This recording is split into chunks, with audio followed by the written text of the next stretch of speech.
Hello everyone, very good morning to all. I am Rahi Kamerkar from Vivekanand College, Kolhapur. Today I am here to give a presentation on package as information structure.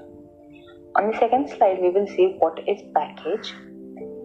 Information structure is also known as information package, that is package. Broadly speaking, information structure encodes which part of a sentence is more informative in relation to a particular context. Next, information structure can be said to package linguistic information with the aim of optimizing the information transfer in discourse.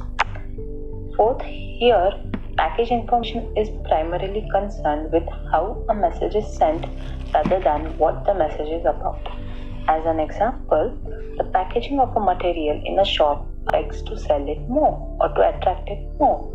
However, while information structure is more about form than meaning, essential points for information structure: first, the construction and coherence of discourse, the choice of anaphoric element.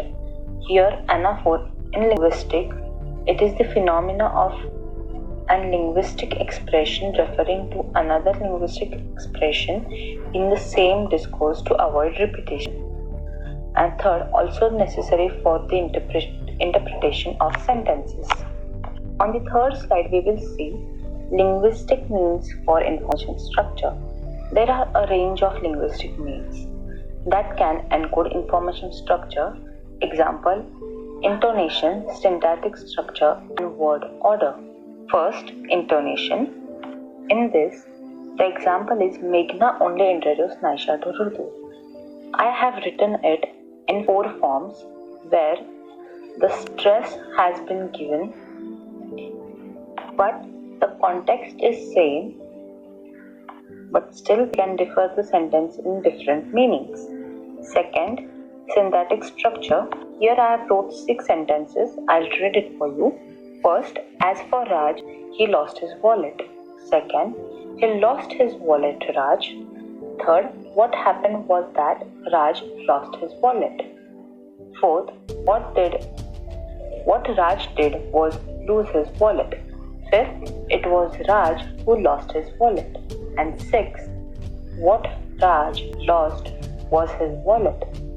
Here, each of these 6 variants has a specific information packaging profile. Each of these variants can be uttered in different contexts. On the 5th slide, we will see place of information structure in grammar. Information structure is a component of grammar, more specifically of sentence grammar. That is, it is a determining factor in the formal structuring of sentences. Second, information structure consists of 2 parts, that is, one less informative part that relates the sentence to the preceding or discourse, and one more informative part that moves the discourse forward by adding new information or by modifying the old information given or in preceding order. And third is principles of information packaging. First, the information flow principle. Second, the principle of end focus. And third, the principle of end weight. On the 6th slide, we will see the information flow principle. There are 3 sentences. The question is, when will you come back? And there are 2 answers. We will come back next week. And the B answer is, next week we will come back. Which reply would you choose and why? According to me, A is better than B. Given information at the beginning links the sentence to the previous discourse. New information is taken up in the continuing discourse. This given order makes it easy for the hearer to process what is said. On the 7th slide, we will see the principle of end focus.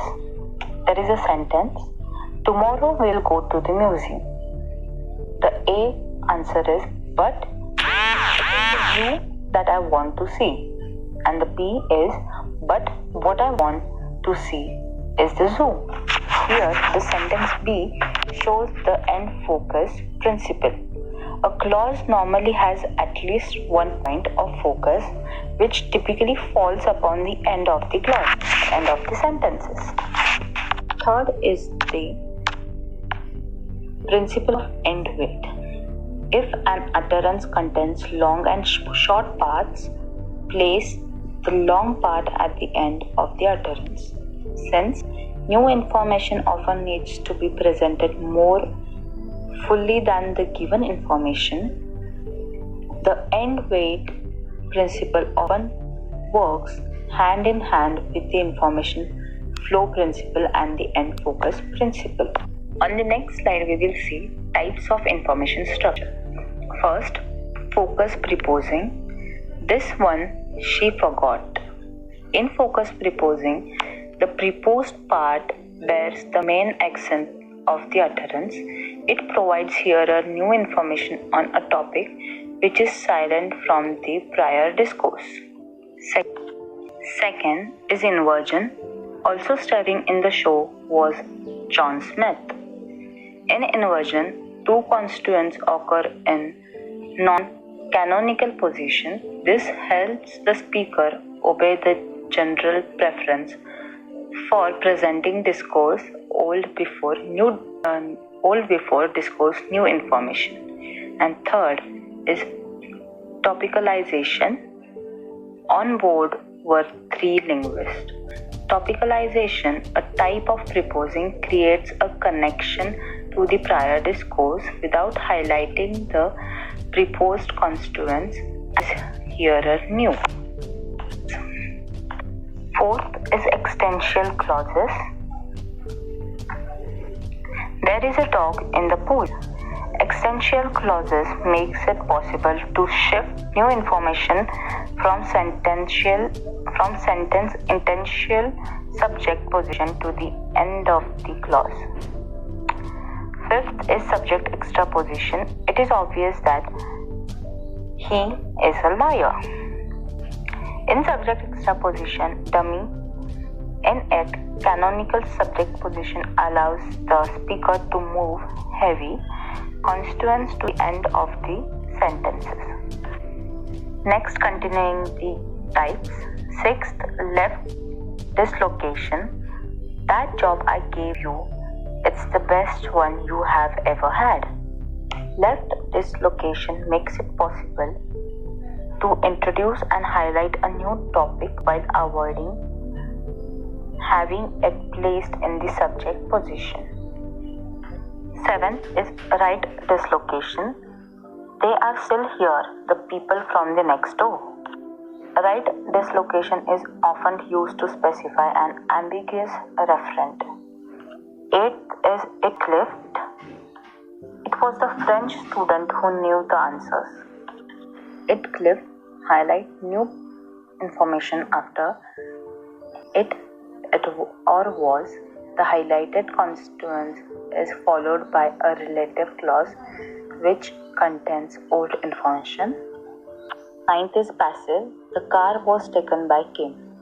Passives are used to shift new information from the canonical subject position to the end of the clauses.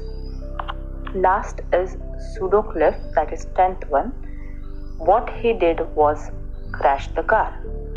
Pseudo-cliff gives extra prominence to new information which follows the verb.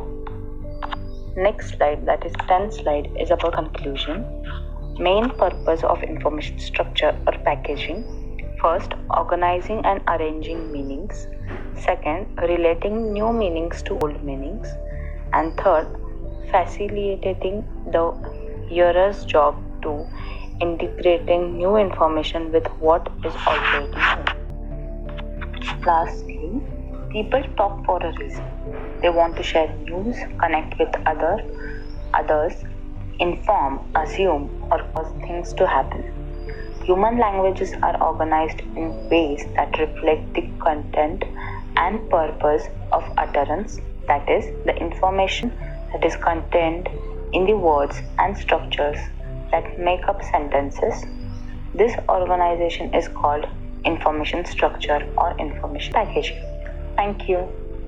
And for more content, please subscribe to this channel, like, share and comment.